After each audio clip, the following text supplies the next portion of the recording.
자, 옆에 보시고, 샬롬! 새해 복 많이 받으세요. 새해 복 많이 받으세요. 자, 오늘, 영광의 창야라는 제목을 가지고 은혜를 나누기를 원합니다.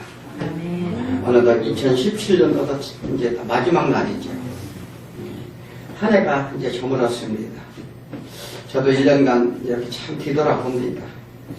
주의 일을 위해 나름대로 열심히 한다고 달려왔는데 아쉬운 점 또한 너무나도 많습니다. 또 아쉬운 것뿐만 아니라 또 깨달은 것 또한 또 너무나도 많이 있습니다. 늘 이때가 되면 우리 인생의 삶을 한 번쯤 돌아보고 생각하게 됩니다. 처음 시작될 때마다 우리는 어떤 계획과 함께 소망을 가지고 시작을 하게 돼 있죠. 그죠? 우리 벌써 엊그저께 같은데 벌써 1년이 지나갔어요. 또 신앙인이라면 새로운 삶을 위해 소원하고 기도합니다. 그래서 우리의 문제 해결을 위한 은혜를 간구하기도 하죠. 어떤 이는 하나님 은혜 가운데 그 뜻을 깨닫고 진전이 있는 사람도 있지만 아쉬운 세월을 그냥 흘려 보낸 것 같은 그런 우리 성도들도 있을 것입니다. 우리 주 앞에 내어놓은 문제가 응답을 다 받으셨는지 물어보시기 바랍니다. 연초에 생각했던 우리의 내 생각, 또 하나님께 드려지는 기도, 이런 것들이 정말 진정으로 우리가 온전히 달려왔는지를 우리 심령 깊이 한번 생각해 볼 문제이기도 하지요. 예, 오늘 문제는 어떤 문제가 줬을 때는 어떻게 돼요? 그 문제를 깨달으라고 주는 것입니다. 깨닫는 사람이 지혜자임을 우리는 믿습니다. 그래서 우리는 완전케 하시려는 하나님의 사랑의 뜻임을 우리는 기억해야 됩니다. 만약 응답을 못 받고 뭔가 내가 미진했다면 우리가 내년 계획을 세우기 이전에 한번 점검해야 될 줄 믿습니다. 왜 안 되었는지, 또 처음에 계획했던 모든 것들이 왜 뜻대로 안 되었는지 이유를 알아야 우리가 문제가 해결이 되죠. 예, 이유를 모르면 문제를 해결받을 수 없습니다. 우리가 병원에 가서도 병명을 알아야 그 정확한 약을 쓰고 치료를 받듯이 똑같습니다. 그래서 첫째 혹여 내 뜻이 하나님 뜻과 연락이 안 되었는지 먼저 그것을 점검해야 될 줄 믿습니다. 두 번째는 내가 믿음이 없어서인가? 믿음이 없어서 달려가지 못했는가 점검해야 되고요. 세 번째는 하나님께 대화가 없어서 기도가 부족해서 기도를 하지 않아서 응답을 받지 못했을 경우도 있을 것입니다.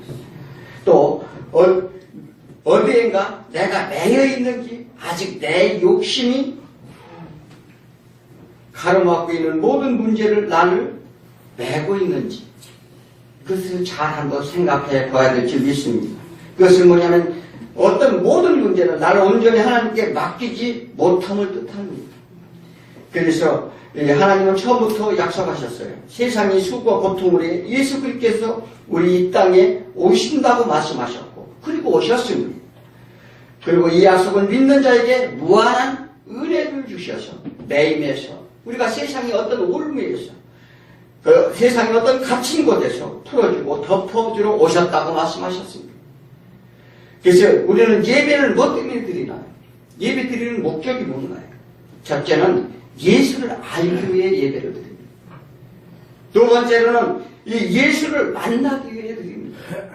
그리고 세 번째는 예수를 증거하기 위해 드립니다. 예배는 그래서 예수만 말하고 예수만 증거해야 될 줄 믿습니다. 우리의 삶의 실이나 도덕윤리나 선행이나 이런 것을 배우는 것이 교회가 아닙니다. 그것은 하나님을 알면 우리가 열매로 나타나는 것임을 우리는 믿으시기 바랍니다. 예수를 알고 믿는 것이 믿음입니다. 우리는 제일 먼저 내 믿음을 점검하는 것이 제일 필요합니다. 아직도 내 자아가 살아있는지 또 문제를 온전히 맡겼는지. 그래서 야고보가 얘기했지. 내 믿음이 산 믿음인지 죽은 믿음인지. 그래서 내가 믿음의 행위에 열매가 드러나는지 그렇지 아니하는지를 보라 이렇게 말합니다. 우리 다가오는 새해 모든 문제가 다 해결되고 하나님의 의뢰하고 하나님께 의뢰하고 맡기시는 저와 여러분이 되길 축원드립니다. 아멘. 자, 하나님은 최초에 아브라함을 부르셨어요. 아브라함을 부르셔가지고 아무도 하나님을 그때는 알지 못했습니다. 알지 못하는 가운데 하나님은 아브라함을 부르고 너희가 부모 친척 아비 집을 떠나 내가 지시한 곳으로 가라 이렇게 말했습니다. 그리고 나는 너로 큰 민족이 되게 하고 네 이름을 창대케 하리라. 이 말씀을 들고서 아브라함은 자기 고향을 떠납니다. 그래서 아브라함을 특별히 지명하여 부르시고 아브라함이 후손을 통해 하나님이 역사를 이루어 가시고자 하는 것이 이제 우리 인류 역사의 시작이기도 합니다. 그리고 아브라함과 언약을 맺습니다. 창세기 15장 1절에 보니까 여호와의 말씀이 환상 중에 아브라함에게 임하여 이르시되 아브라함아 두려워하지 말라. 나는 내 방패요 너희는 지극히 큰 상급이니라 이렇게 말했어요. 아브라함이 그러니까 그 말씀을 하니까 뭐였어요? 아니 나한테 큰 상을 준다는데 줘야 될 상이 무엇입니까? 이렇게 물어봤어요. 무슨 상을 주려 합니까? 그러니까 창세기 15장 5절에서 뭐라고 말씀하시죠? 이끌고 밖으로 나가셔서 그러니까 이 아브라함을 붙잡고 밖으로 나가셔서 이르시되 하늘을 우러러 물결을 셀 수 있나 보라. 또 그에게 이르시되 네 자손이 이와 같으리라 이렇게 말씀하셨습니다. 그러니까 이 아브라함이 뭐라고 했나요? 아니 나는 주신다는 약속을 해서 자식을 준다고 해서 약속에서 하나님 말씀을 따랐는데 주신다는 자녀도 없고 내가 거주할 땅도 없고 내게는 엘리에셀이라는 종 하나밖에 없고 그 가까이 같이 왔던 롯도 떠나가고 그래서 이 종한테 내 유업을 물려주려고 하는 하나님이다. 이렇게 말하니까 이 하나님께서 이 말씀을 하신 거예요. 그래서 이 말씀을 들은 아브라함은 하나님 여호와를 믿으니 그를 의로 여겼다라 이렇게 말했습니다. 그러니까 믿었다는 거예요. 저 주시겠다는 약속에 말씀을 믿었다고 이렇게 그래서 의로 여겼다 이렇게 말하는 것입니다. 자, 이 약속을 하시고 애굽으로 아브라함의 자녀들을 보낸 애굽의 종살이 430년을 시키면서 그것은 뭐예요? 자유 없고 죄로 인해 세상에 매임받은 종로타는 우리의 실상처럼 노예 생활을 하게 합니다. 그래서 그 노예 생활 동안 그들의 고통 속에 울부짖습니다. 하나님은 이 고통의 울부짖음 소리를 들으셨다 이렇게 말씀하셨습니다. 그리고 그 흑암이 자유 없는 것을 6월절의 어린 양의 피로 구원하여 홍해에서 세례를 받게 하고 광야에 40년간 나그네의 삶을 살도록 합니다. 육체의 예습성과 관습 이 모든 것을 완전히 제거하시려는 하나님의 훈련 방법입니다. 우리 인생이 이와 같다는 것입니다. 그래서 우리 육체는 끊임없이 과거를 해결하려고 합니다. 우리 육신의 소욕을 날마다 우리가 드러내고자 한다는 것입니다. 그래서 그런 우리의 이 세상 삶 가운데 하나님께서는 하나님을 알게 하고 하나님이 주관자임을 알게 하고 하나님이 생명의 주임을 알게 하고 우리가 그래서 하나님께 다가가면 하나님의 말씀에 순종하면 축복이요 불순종하면 우리는 심판을 받는다는 것을 하나님께서 그들 민족을 통해 보여주는 사건이기도 합니다. 나그네 삶을 살도록 하는 그 우리 하나님께서 우리의 그 인생 삶 동안 우리가 해마다 하나님 이렇게 지나가죠. 지나가는 삶이 참 중요한 거예요. 우리가 그래서 작년보단 올해보단 내년이 하나님께 더 바짝하는 한 해가 돼야 되고 하나님의 말씀에 순종하는 한 해가 돼야 될 줄 믿습니다. 아멘. 그리고 이스라엘 민족에게 무엇이 죄인지 알도록 율법을 줍니다. 율법은 약속입니다. 우리가 어떤 약속이라고 하죠? 율법은 이게 구원의 약속을 하시는 거예요. 하나님의 자비와 인애 그리고 인간이 할 수 있는 신적인 능력을 알도록 하신 것인데 메시아의 약속입니다. 또 예수 그리스도의 약속인 것인데 왜 예수님께서는 아니 하나님께서는 율법을 지어서 약속을 하시는 걸까?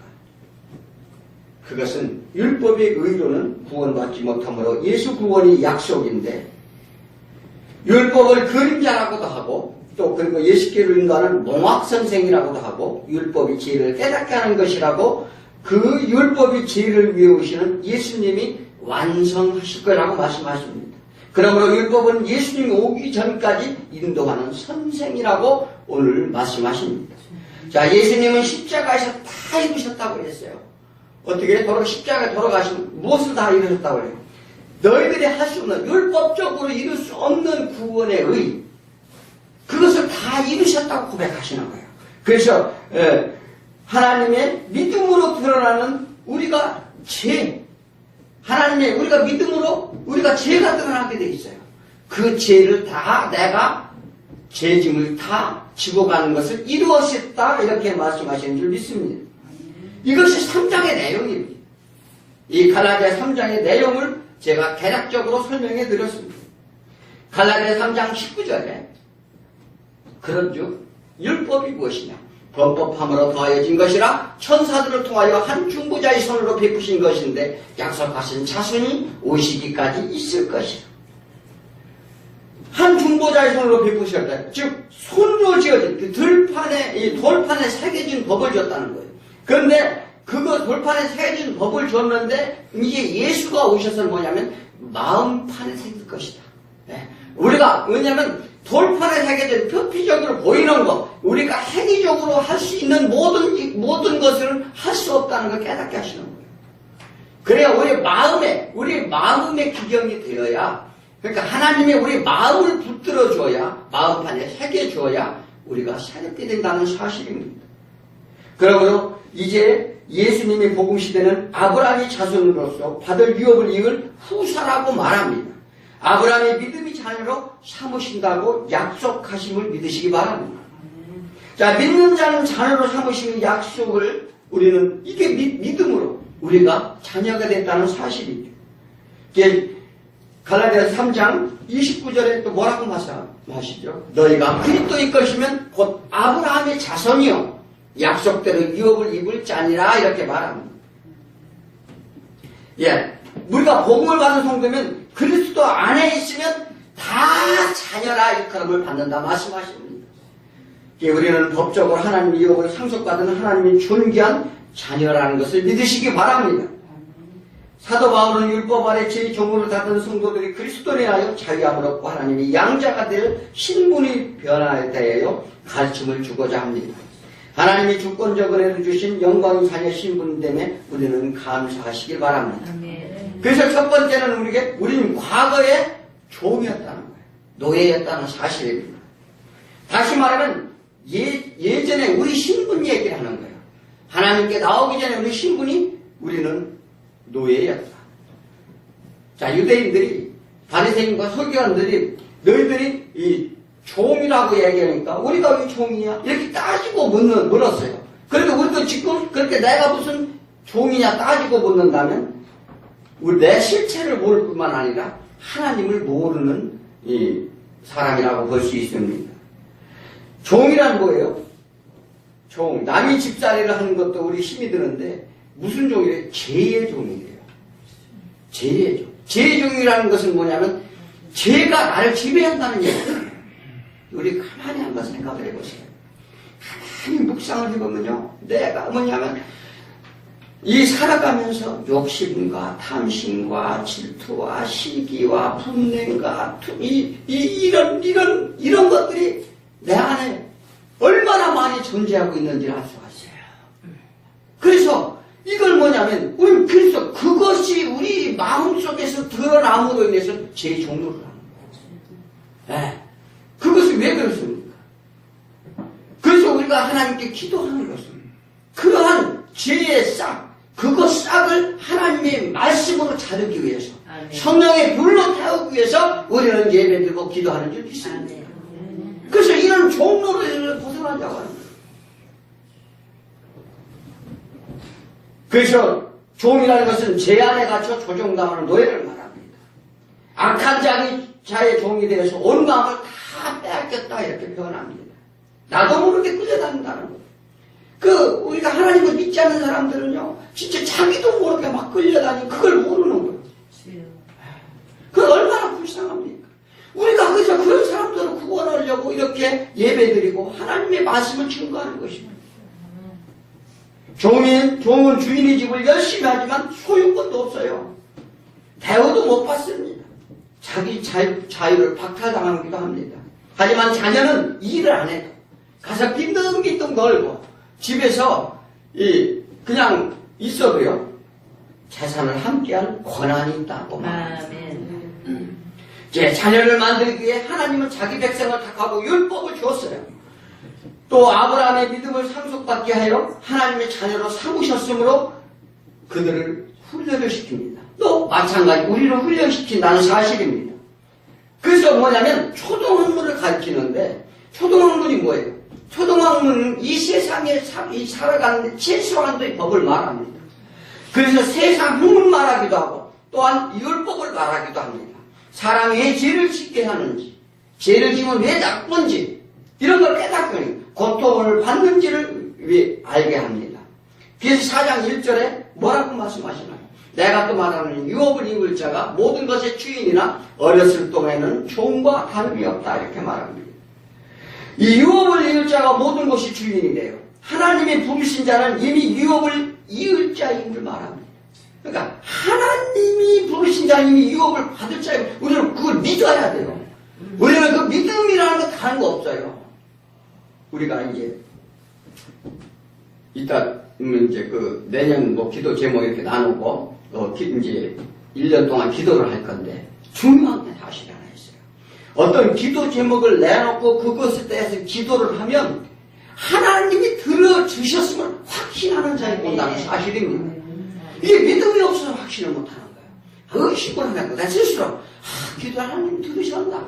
이런 게 아니에요. 하나님께서는 하나님께 합당한, 그러니까 내 뜻과 하나님께 합당히 연락되었다는 100% 들어주신 사실을 믿으시기 바랍니다. 이게 온전한 믿음이에요. 그래서 이 아브라함이 어떻게 믿었다고요?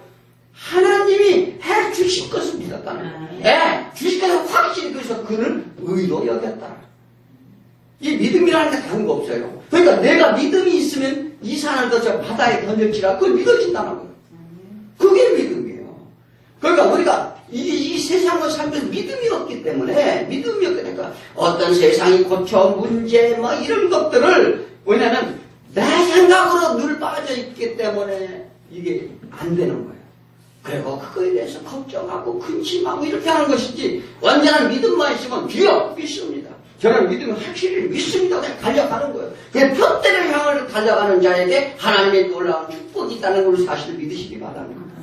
이것이 믿음이에요. 그래서 어렸을 적에는 종과 다름없었다고 말했어요. 이 율법 안에 있을 때를 말합니다. 있을 때 누구에게인가 가르침과 양육이 필요했다 이렇게 말합니다. 상속권을 가진 상속자라도 재산 사용 재량권이 없기 때문에 자신이 주어진 재산을 관리하지 못하게 되어 있습니다. 다만 누구의 자녀인지만 알도록 하시는데 그것이 율법입니다. 인도자가 필요하구나. 신앙이 초보일 때도 우리가 이와 같습니다. 우리가 인도자가 있어야 돼요. 그래서 처음에 어렸을 때는 인도자에 따라서 우리가 아이가 나면 젖을 먹이듯이 또 이 부모가 보살피듯이, 이게 부모가 보살피기 위해서 너희가 제됨을 깨닫고 너희가 나한테 교만으로 인해서 나를 떠나서 너희가 이렇게 고생하고 고초를 받는다는 것을 하나님이 알게 하기 위해서 율법을 주셨다는 사실입니다. 그 율법은 4장 2절에 뭐라고 그렇게 말씀하시나요? 그 아버지가 정한 때까지 후견인과 청지기 아래에 있었다 이렇게 말합니다. 이게 후견인은 뭐예요? 이게 몽학 선생이에요. 가정교사예요. 그러니까 누군가 가르쳐줘요. 그래서 유대인들은 14세 이상서부터 25세까지 보통 이제 율법을 가르칩니다. 그 몽학 선생들이니까 선생들이, 그러니까 뭐 서기관이나 바리새인 이런 사람들이 이제 가정인에 이렇게 가정교사를 둬서 이렇게 이 말씀을 가르치도록 해요. 그리고 청지기는 뭐예요? 재산관리인입니다. 재산관리인데 이 사람들은 그 자녀를 보호하고 가르치는 자로 하나님이 세웠다 하는데 그 모든 재산을 관리해야 돼요. 이게 분별력이 없으므로 아직 어림으로 말씀을 잘 모르므로 말씀을 잘 가르친 것을 어떻게 해요? 하나님의 이 지혜와 지식을 잘 보존하도록 그가 그 말씀으로 성장하도록 그렇게 이 관리인이 있어야 된다. 이게 청지기라는 거죠. 그러니까 우리가 이런 청지기로 다 세워주셨음을 우리 믿으시기 바랍니다. 그래서 자녀들 교육이라든지 아니면 주변의 이 사람들을 이렇게 우리가 청지기 역할을 하는 거예요. 하나님이 세운 우리 청지기는 하나님의 이제 그 놀라운 은혜 가운데 우리 이제 세워지는 거죠. 그런데 이것을 뭐냐면 그들의 청지기는 아버지가 정하실 때, 즉 예수가 오실 때까지 인도하는 인도자로 세웠다고 말합니다. 이것이 율법의 역할입니다. 그런데 문제는 예수님이 오셨음에도 이 율법을 모든 사람들에 매어놓고 있다는 것입니다. 죄로 인한 우리들을 용서하셨고 종된 노예의 삭슬을 지불하셔서 자유를 주었는데 그들은 여전히 율법으로 매어버립니다. 율법이 멍해라고 말합니다. 그리고 사람들이 각종 짐을 지게 하는데 가장 대표적인 게 있어요. 뭐냐면 철저한 안식일이었어요. 안식일 날은 무슨 병원 가서 상처 치료해도 안 돼요. 모든 행사 100보 이상 걸어도 안 됩니다. 별의별 것을 다 제약을 만들어 놓고 안식을 지키도록 했어요. 그 다음에 금식일입니다. 일주일에 2번씩 무조건 금식하도록 명령을 했어요. 또 그리고 월삭 예배입니다. 또 이것도 특별히 해서 그날은 이 특별한 날로 지정을 했습니다. 또 그리고 신년을 기념하는 7월 이게 디스리월이라고 하는데 그날도 특별히 지정해놓고 추수 때 기념하는 아비월 또 6월절, 77절, 초막절 이 50일간을 그들은 하나님의 성전에서 살도록 했어요. 또 그 다음에 7년 주기의 안식년, 50년 주기 희년이라든지 이런 모든 문제는 이런 일들을 열심히 함으로 이 문제가 뭐였어요? 그들이 그 일들을 열심히 함으로 자신들의 의무를 다했고 그것이 구원을 이루는 조건이라 착각을 합니다. 이게 구원이 통과 의례라는 거예요. 이것을 다 직제해서 행하는 자가 구원을 얻는다. 이렇게 그들이 외쳤습니다. 로마서 14장 5절에 어떤 사람은 이 날을 전날보다 낮게 여기고 어떤 사람은 모든 날을 같게 여기나니 각각 자기 마음대로 확정할지니라. 그러니까 특별한 날이라는 거예요. 그런 날이 특별한 날이고 어떤 주어진 날이 그날을 꼭 지키지 않으면 안 된다고 규정을 했습니다. 그래서 각기 자기 마음으로 정했다는 거예요. 그러나 이런 의식은 예수님이 오심으로 단번에 모든 날이 구원이 날로 구원이 길이 열렸다는 사실을 믿으시기 바랍니다. 그러므로 모든 행사, 예배, 절기는 어떻게 해야 돼요? 이제 예수 그리스도를 위한 감사로 바꿔줘야 한다 이렇게 말합니다. 주님께 영광을 돌리고 참 안식을 사모하고 자녀로서 함께하는 예배 이런 예배가 돼야 될 줄 믿습니다. 이것이 자녀의 신분으로 바뀐 신분의 자녀가 할 일이라고 말합니다. 예수 그리스도에서 승화되고 그리스도 안에서 참 안식을 얻음으로 그런 예수께 우리는 예배 드리는 것입니다. 3절을 한번 읽어보면 이와 같이 우리가 어렸을 때에 이 세상이 초등학문 아래에 있어서 종로를 하였다니. 우리가요, 이 율법은 초등학문이라고 그러는데, 이 초등학문은, 우리 여기 가면 우리 바로 앞에도 초등학교가 있는데, 초등학교가 왜 있어요? 기초를 배우잖아요. 그래서 초등학문이에요. 또 세상 모든 지식은 하나님의 편에서 보면은 초등학문이라고 말합니다. 아무리 대학원, 박사, 석사 학위를 받아도 세상 것은 초등학문이라고 말해요. 이게 종교적인 지식과 자기 혼에 대한 그런 이게 소위 말하는 인간, 윤리, 도덕 이런 문제를 배우는 기초적인 거예요. 그래서 그것을 하나님께서는 다 초등학문이라고 말씀하십니다. 그래서 초등학교는 기초를 배우는데 그것이 기초라는 거예요. 순종하는 법을 배우는 거예요. 유대인들은 자신의 전통을 율법에 대해 구원의 길을 찾기는커녕 오히려 율법을 올무로 사로잡게 합니다. 이 세상은 그렇잖아요. 세상 법은 우리를 올무로 사로잡게 만들어요. 우리가 죄를 지면 어떻게 해요? 감옥에 가두고. 그것이 죄의 대가를 치르도록 합니다. 마찬가지 율법도 똑같았어요. 자, 그러므로 우리는 하나님이 오신 목적이 뭐예요? 우리 영혼을 살리고 하나님이 사랑으로 우리를 살려내고자 하는데 이 세상이 정죄를 하고 또 어떤 법으로 지정해놓고 그 법을 그렇게 살아야만이 구원을 받는다. 우리 그렇게 구원받습니다. 간디 수상이 그렇게 많은 구제를 했어요. 많은 사람들을 살렸어요. 백성들을 다 살렸어요. 발굽히면서 건져냈어요. 그 사람이 구원받나요? 그렇지 않습니다. 하나님의 말씀에 따라서 이 하나님을 알아야 되는 거예요. 그 하나님의 자녀에 대한 신분을 받아야 우리는 구원받는 줄 믿습니다. 그래서 늘 종의 신분을 벗어나지 못하게 그들은 했다는 것입니다. 골로새서 2장 8절에 보면 누가 철학과 헛된 소금으로 너희를 사로잡을까 주의하라. 이것은 사람의 전통과 세상의 초등학문을 따르며 그리스도를 따름이 아닙니다. 우리 2000년이 지난 지금 여전히 율법과 전통에 매인 사람이 너무나도 많습니다. 우리 신앙을 잘 점검해 봐야 돼요. 우리가 진짜 진리로 내가 자유함을 얻었는지, 진리로 자유함을 얻었다는 건 무엇입니까? 하나님께 온전히 바뀜을 얘기하는 거예요. 어떠한 무슨 규례와 규칙이 아니라 하나님께 내 마음을 온전히 맡겼다면 진리 안에 자유함을 얻을 줄 믿습니다. 그래서 형식적인 종교 생활이 아니라 주일 안에 예배 드리면 내 할 일을 다 했다.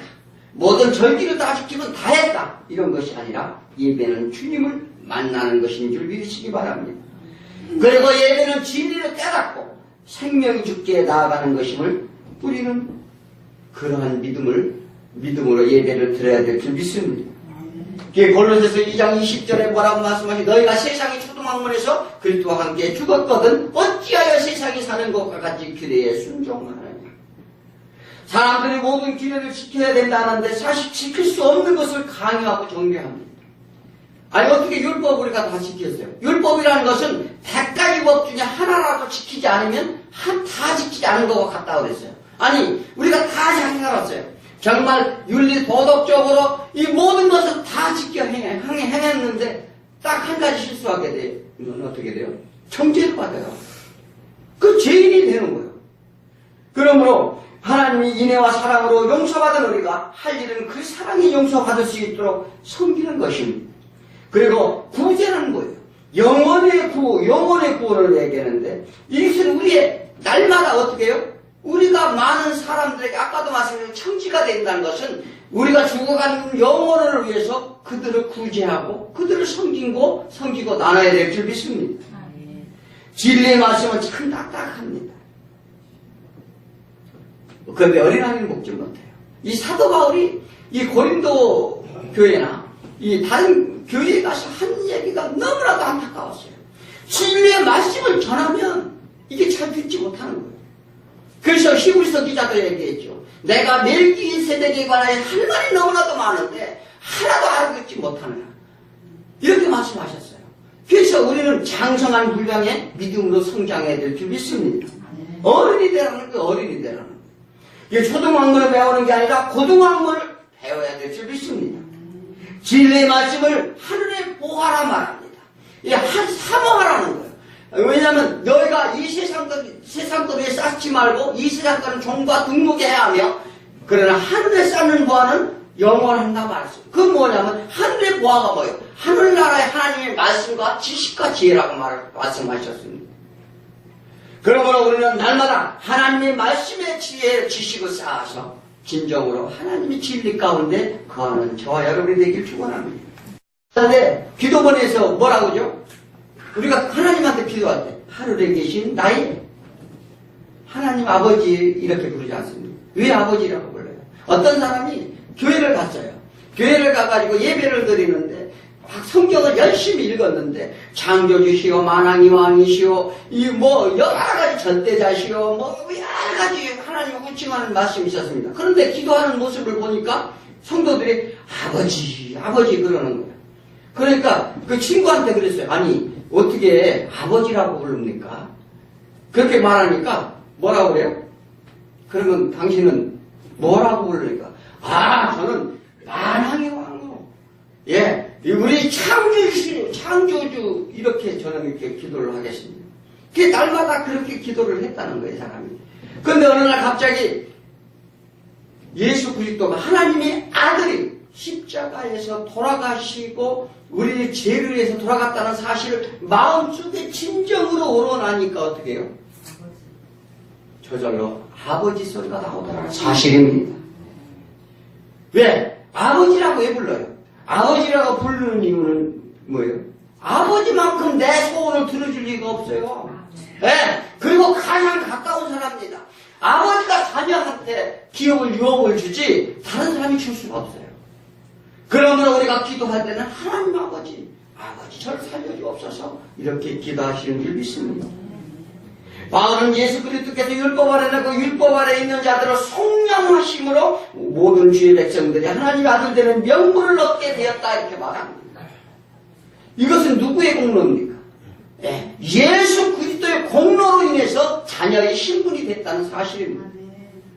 그래서 5절에 그렇게 말씀하시죠. 율법 아래 있는 자들을 속량하시고 우리로 아들의 명분을 얻게 하려 하십니다. 이렇게 말합니다. 그러니까 하나님께서 속량하기 위해서 예수 십자가에 죽으시고 속량해 내기 위해서 우리에게 아들의 명분을 얻게 하기 위해서 그렇게 하나님의 예수님께서 우리를 위해 돌아가셨다는 사실을 우리 믿으시기 바랍니다. 왜 그렇습니까? 하늘나라에는 죄를 가지고 갈 수 없기 때문에 그렇습니다. 그래서 예수를 위하여 죄 싹을 대신 지불하기 위해 죄를 가지고 하늘에 오르지 못하도록 천사가 지키고 있다 이렇게 말했습니다. 그래서 그것을 해결하기 위해요. 화목 제물로 하나님과 관계를 개선해주고 우리를 중보해 주심으로써 우리가 하나님의 자녀의 신분을 다시 회복하기 위해서 그게 하나님이 지으신 형상이라고 그럽니다. 이 땅에 오셨다는 사실을 믿으시기 바랍니다. 우리가 아무리 이야기를 해도 내가 무슨 죄인이라 이렇게 묻는다는 할 말이 없습니다. 선하게 살고 열심히 남에게 피해 안 주면 되지. 우리는 죄의 권세 안에 있다는 것을 우리가 먼저 알아야 될 줄 믿습니다. 우리가 속량받지 못한다면 자녀가 될 수 없음을 믿으시기 바랍니다. 예수 그리스도의 속량이 반드시 필요하다는 사실이에요. 그래서 로마서 6장 23절에 뭐라고 말합니까? 죄의 싹은 사망이요 하나님의 은사는 그리스도 예수 우리 주 안에 있는 영생이니라. 자, 예수 그리스도가 육신의 몸으로 오셨는데 육신으로 오신 것은 한 사람의 죄로 죽을 수밖에 없는 것을 한 사람으로 인하여 다시 살게 하시는 죄인의 전가의 대속의 원리를 말씀하십니다. 그래서 은사예요. 하나님의 은사는 뭐예요? 우리를 살려주는 게 은사래요.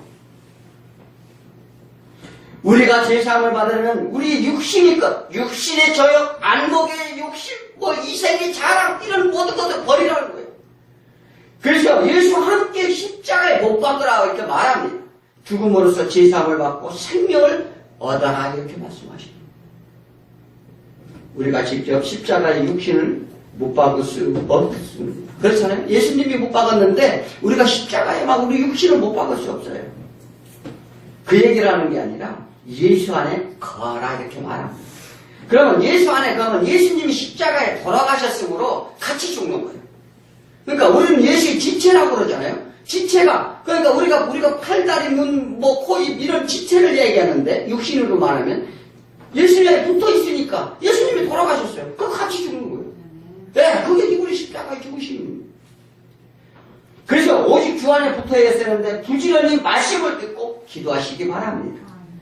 그 예배도 열심히 드리고 사모하는 자, 주 안에 거하는 자에게 같이 십자가에 못 박으심을 우리는 믿으시기 바랍니다.